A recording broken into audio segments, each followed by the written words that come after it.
मंडळी, गुढीपाडव्यापासून जे नवीन वर्ष सुरू झालंय ते नवीन वर्ष कन्या राशीच्या लोकांसाठी आर्थिक स्थिती सुधारणारं ठरणार आहे. त्याचबरोबर धार्मिक क्षेत्रात योगदान दिल्यामुळे तुमचं मन भक्तिमय होणारे, मनाला शांती मिळणारे. कृषी विज्ञान, IT, नागरी सेवा, पत्रकारिता किंवा अध्यापनाच्या विद्यार्थ्यांना विशेष यश मिळण्याची शक्यता आहे. सगळ्यात महत्त्वाचं, यावर्षी कन्या राशीच्या लोकांना आरोग्याची प्राप्ती होईल. हे होतं नवीन वर्षाबाबतचं. पण एप्रिल महिना तुमच्यासाठी काय घेऊन आलाय? एप्रिल महिन्यात कुठल्या चांगल्या घटना घडणार आहेत? चला जाणून घेऊया. पण त्याआधी चॅनलला सबस्क्राईब नक्की करा आणि आमच्या फेसबुक पेजलाही फॉलो करा. सगळ्यात आधी बोलूया, एप्रिल महिन्यामध्ये तुमचं करिअर आणि तुमचा व्यवसाय किंवा नोकरी यामध्ये कशी असणार आहे तुमची स्थिती. नोकरी करणाऱ्या जातकांसाठी हा महिना काही आव्हानं घेऊन येतोय, परंतु तुमच्या मेहनतीने आणि संयमाने तुम्ही सगळे अडथळे पार करू शकाल. नोकरीत तुम्हाला बदल करायचा असेल, नवीन संधी तुम्ही शोधत असाल तर त्यासाठी मात्र हा काळ योग्य आहे. म्हणजेच थोडक्यात काय तर, नोकरीमध्ये काही नवीन आव्हानं जरी तुमची वाट पाहत असली तरी सुद्धा नोकरी करणाऱ्या जातकांसाठी हा काळ अनुकूल राहणार आहे, कारण त्या आव्हानांचा सामना करत तुम्ही पुढे जाणार आहात. व्यापार करणाऱ्यांनी त्यांचे जे व्यावसायिक भागीदार असतील त्यांच्यासोबत संवाद साधून प्रत्येक समस्येवर उपाय काढावा.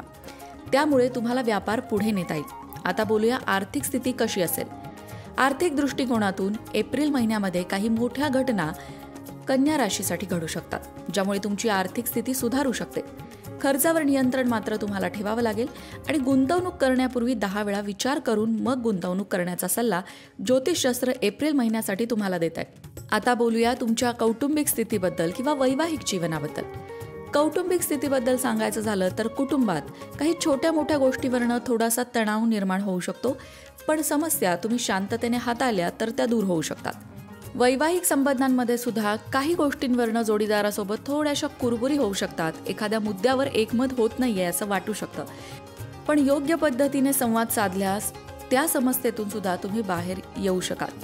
तुमच्या जीवनसाथीला काही आरोग्याच्या समस्या आहेत ज्या चिंतित करू शकतात, त्यामुळे जीवनसाथीच्या आरोग्याची काळजी घेणं तुमच्या हातात आहे. प्रेमसंबंधांसाठी मात्र हा महिना चांगला ठरू शकतो. तुम्ही तुमच्या नात्याला पुढे नेण्याच्या दृष्टीने विचार करू शकता.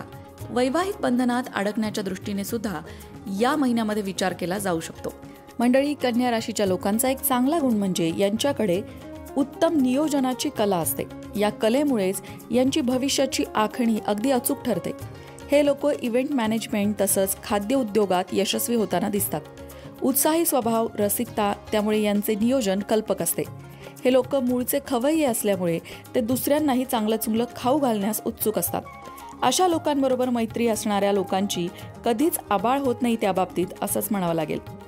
पैसे कमवणं आणि जमवणं याबाबत यांच्याकडे नव्या नव्या कल्पना असतात. हुशार असल्यामुळे त्यांना विविध विषयात रस असतो. मात्र अनेकदा स्वार्थ साधण्याच्या हेतूपायी ते हितशत्रूंना ओळखण्यात कमी पडतात किंवा घाईघाईत चुकीचे पावलं उचलतात. अशा निर्णयांचा त्यांना पश्चाताप होतो आणि त्यांचा लोकांवरून त्यामुळे विश्वास उडतो. या लोकांनी जरा थंड आणि शांत डोक्याने निर्णय घेतले तर त्यांना पुढे जाण्याशिवाय कोणीही अडवू शकत नाही. कोणतंही काम तर्कशुद्ध आणि नियोजनबद्ध पद्धतीने करण्याची सवय यांच्याकडे मुळातच असते. त्यामुळे कुठल्याच एका विचारात हे गुंतत नाहीत. उलट इतरांचा वैचारिक गुंता सोडवायला सुद्धा मदत करतात. थोडीशी स्वार्थी वृत्ती यांच्याकडे असते, त्यामुळे ते इतरांना कधीकधी मदत करण्यात कमी पडतात. पण जर स्वार्थी वृत्ती बाजूला ठेवली आणि दुसऱ्यांना मदत केली तर यांना निश्चितच फायदा होऊ शकतो. मित्रांनो, कन्या राशीच्या लोकांचं खास वैशिष्ट्य म्हणजे त्यांना प्रत्येक काम अगदी परफेक्ट लागतं. कामामध्ये कुठल्याही प्रकारचं 19-20 यांना चालत नाही. अगदी जसं आहे तसं परफेक्ट काम करण्यावर यांचा भर असतो आणि दुसऱ्यांकडून सुद्धा यांची हीच अपेक्षा असते. परंतु यांच्या अपेक्षेप्रमाणे समोरची व्यक्ती काम करेलच असं होत नाही आणि मग मात्र यांची चिडचिड होते. मग ते घरातलं काम असू द्या किंवा ऑफिसमधलं काम असू द्या, प्रत्येक काम अगदी कौशल्याने करण्याचा यांचा प्रयत्न असतो आणि त्या कामातलं परफेक्शन यांना त्यांच्या कार्यामध्ये उच्च पद मिळवून देतं. आता बघूया की कन्या राशीच्या लोकांनी त्यांच्या आयुष्यात येणाऱ्या समस्यांसाठी कुठली उपासना करायला हवी. कन्या राशीचा स्वामी आहे बुध ग्रह आणि बुध ग्रहाची देवता आहे गणपती बाप्पा. म्हणूनच गणपती बाप्पाची उपासना करणं कन्या राशीच्या लोकांसाठी फायद्याचं ठरतं. मग उपासना करायची म्हणजे काय करायचं तर तुम्ही गणपती बाप्पाच्या एखाद्या स्तोत्राचा रोज पठण करू शकता. मग ते गणपती बाप्पाचा अथर्वशीर्ष असू द्या किंवा संकटनाशक गणेश स्तोत्र असू द्या. सगळ्यात सोपा मार्ग म्हणजे गणपती बाप्पाच्या एखाद्या मंत्राचा जप सुद्धा तुम्ही नियमित करू शकता.